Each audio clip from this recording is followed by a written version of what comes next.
이 영상에서는 관계에서 발생할 수 있는 문제들과 그것을 어떻게 해결할 수 있는지에 대한 방법을 제공합니다.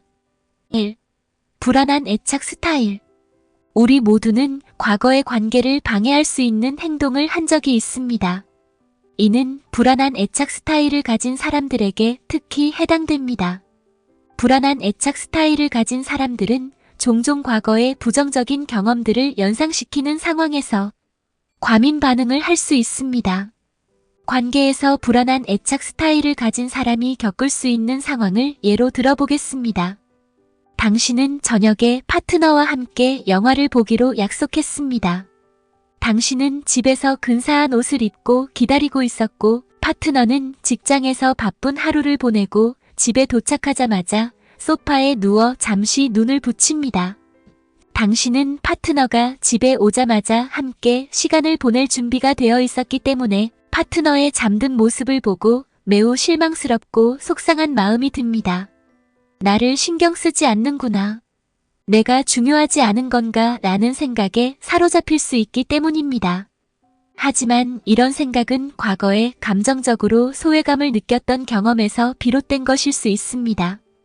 이때 불안한 애착 스타일을 가진 사람은 파트너를 깨우며 화를 내거나 파트너가 깨어났을 때 냉랭한 태도로 대응할 수 있습니다.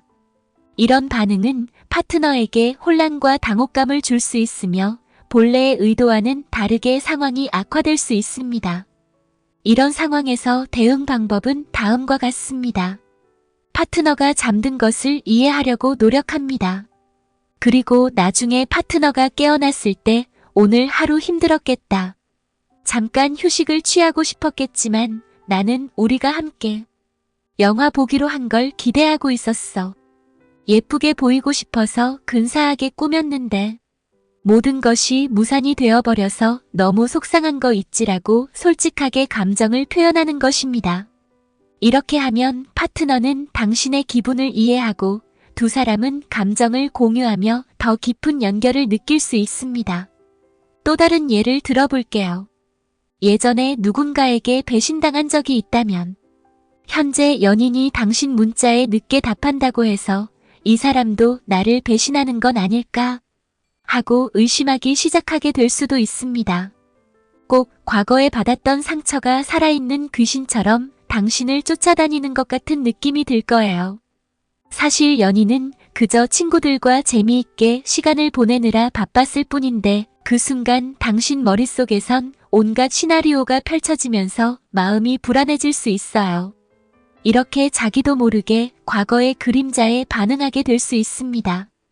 이런 상황에서는 자신의 감정을 인정하되 그 감정이 현재 상황에 기반한 것인지 아니면 과거의 경험으로 인해 과도하게 반응하고 있는 것인지 구분하는 게 중요합니다. 우선 자신이 느끼는 불안함을 인정하고 지금 이 불안함은 과거의 상황 때문에 더 크게 느껴지는 건가 하고 스스로에게 물어보세요. 그리고 연인과의 소통을 통해 현재 상황을 명확히 이해하려고 노력해야 해요. 예를 들어 어젯밤에 연락이 늦었던 건 좀 불안했어. 넌 어떻게 보내고 있었니? 같이 상황에 대해 개방적으로 이야기를 나눠보는 거죠. 이렇게 하면 불필요한 오해를 줄이고 서로를 더 잘 이해할 수 있게 됩니다. 또한 자신의 감정을 관리하기 위해 마음 챙김이나 긍정적인 자기 대화 같은 기술을 연습하는 것도 도움이 될 수 있어요. 자신이 과거의 상황에 반응하고 있음을 알아차린다면 이건 지금의 상황과는 관련이 없어. 나는 안전하고 사랑받고 있어 같이 스스로를 안심시킬 수 있는 말을 해보세요. 이런 방식으로 자신의 불안한 애착 스타일을 이해하고 조절하면서 더 건강한 관계를 유지하는 데 도움이 될 거예요. 2. 두뇌의 작동 방식. 우리의 두뇌는 작은 정보 조각으로부터 빠르게 결론을 도출할 수 있는 능력을 가지고 있으며 이는 불안한 사고방식을 가진 사람들에게는 문제가 될 수 있습니다. 예를 들어 친구가 메시지에 답장을 늦게 보냈다고 해볼게요. 당신의 두뇌는 친구가 바쁘구나 하고 단순하게 생각할 수도 있어요. 하지만 불안한 애착 스타일을 가진 사람이라면 두뇌가 왜 친구가 메시지에 바로 답하지 않지? 내가 뭔가 잘못 말했나? 친구가 나에게 화가 난 건 아닐까? 같이 빠르게 걱정의 연쇄를 만들어낼 수 있어요. 이런 걱정들은 사실과는 거리가 멀고 그저 작은 정보 조각으로부터 과도하게 확대 해석된 것일 뿐이에요. 이런 상황에서는 자신의 불안한 반응을 인지하는 것이 첫걸음입니다. 다음은 몇 가지 방법이에요. 1. 숨을 깊게 쉬기. 불안한 생각이 들기 시작하면 몇 번 깊게 숨을 쉬세요. 이는 마음을 진정시키고 현재 순간으로 당신을 데려오는 데 도움이 됩니다. 2. 사실 확인하기. 걱정이나 불안한 생각이 현실에 근거한 것인지 스스로에게 물어보세요. 친구가 답장을 늦게 보낸 실제 이유를 알고 있나요? 또는 이전에 비슷한 상황이 있었을 때 실제로 문제가 있었나요? 3.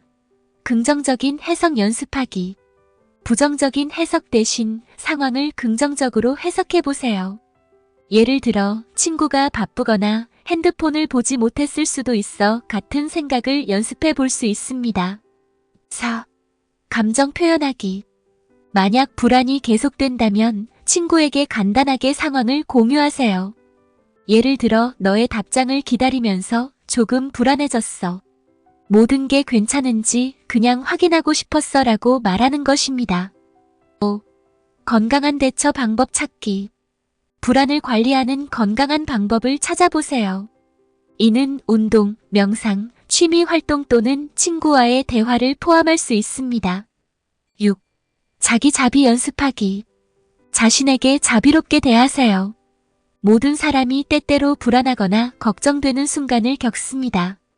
이는 정상이며 자신을 나무라기보다는 이해와 자비로 대하는 것이 중요합니다. 3. 문제 상황. 파트너가 연락을 하지 않는 상황 같은 소소한 문제들이 큰 불안과 분노로 이어질 수 있습니다.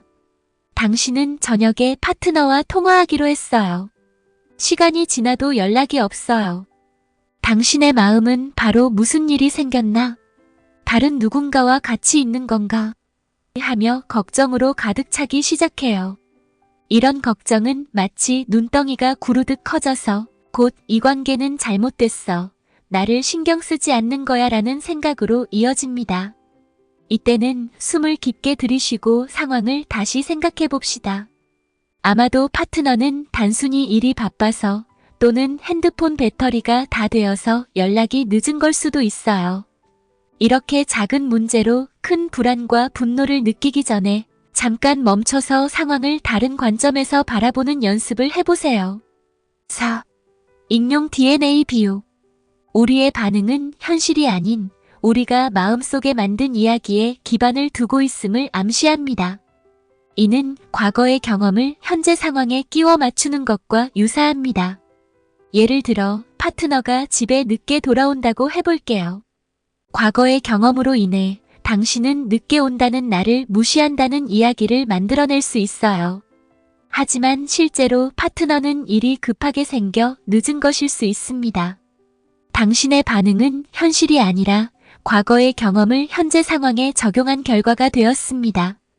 우리가 불완전한 정보를 가지고 있을 때 뇌는 그 빈칸을 과거 경험으로 채워 넣으려 한다고 해요. 마치 공룡 DNA에 개구리 DNA를 채워 넣듯이요. 그래서 현실과는 다른 반응을 보이게 됩니다.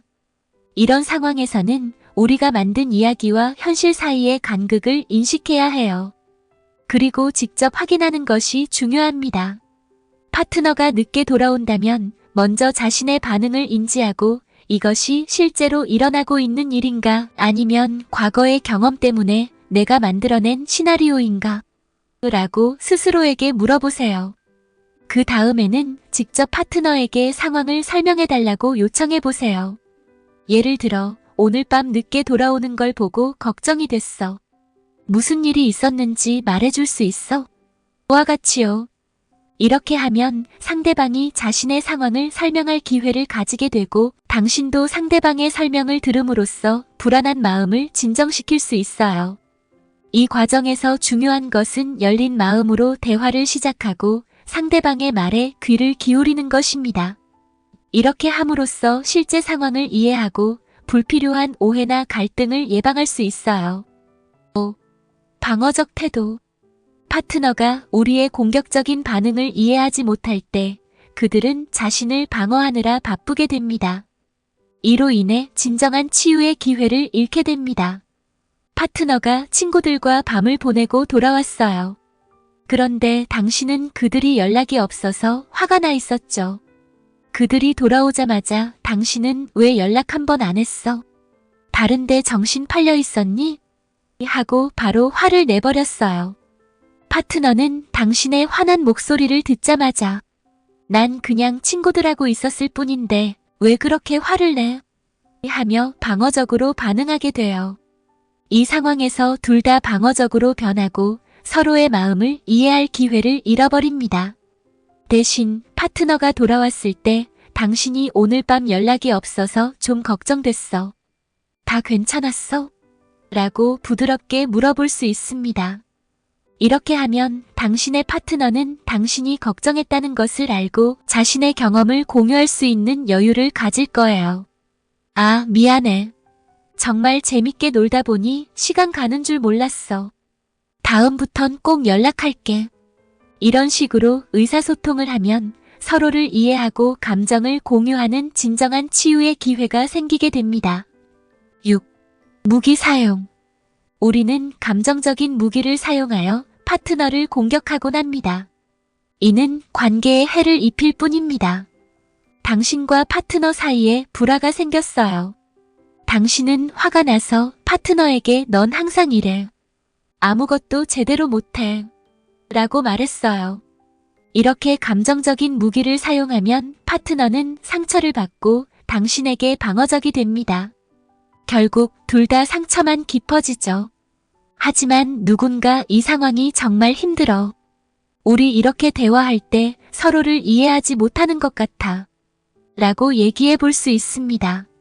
이렇게 자신의 감정을 솔직하게 표현하고 공격 대신 이해를 구하는 방법을 선택하면 파트너도 마음을 열고 이야기를 들을 준비가 됩니다. 이 방법은 서로의 마음을 열고 진정으로 소통할 수 있는 길을 만들어줄 거예요. 7. 개인적 책임.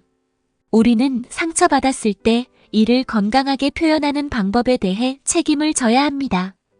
우리의 감정을 표현하는 방식은 관계에 큰 영향을 미칩니다.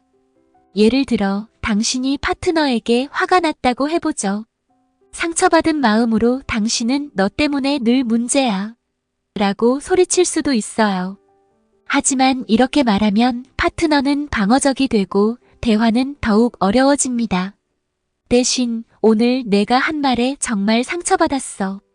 우리 이야기할 수 있을까? 라고 말해볼 수 있어요.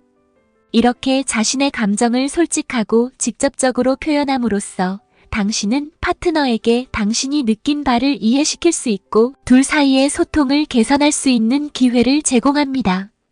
이런 방식으로 개인적인 책임을 지고 감정을 건강하게 표현하는 것을 연습해 볼 수 있어요. 8. 파트너와의 의사소통. 우리는 파트너와 건강하게 의사소통할 책임이 있으며 이는 관계에서 중요한 역할을 합니다. 당신이 파트너와 저녁을 먹으러 갔습니다. 그런데 주문한 음식이 마음에 들지 않았어요. 파트너는 당신이 투덜대는 걸 듣고 불편해합니다. 이 음식 정말 최악이야. 여기 온 걸 후회해라고 말했기 때문이죠. 이렇게 말하는 대신 이 음식은 내 취향이 아닌 것 같아.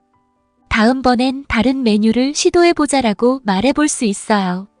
그러면 상황을 긍정적으로 전환하고 파트너와의 관계에서 긴장을 완화시킬 수 있습니다. 건강한 의사소통은 이렇게 작은 순간에도 중요하며 이를 통해 서로를 더 깊이 이해하고 존중할 수 있게 됩니다. 이 영상은 관계에서 발생할 수 있는 문제를 이해하고 그 문제를 어떻게 해결할 수 있는지에 대한 방법 8가지에 대해 알아보았습니다. 이 영상이 도움이 되셨기를 바랍니다. 그럼 다음 영상에서 또 뵐게요. 여러분의 웰빙과 사랑을 응원합니다. 감사합니다.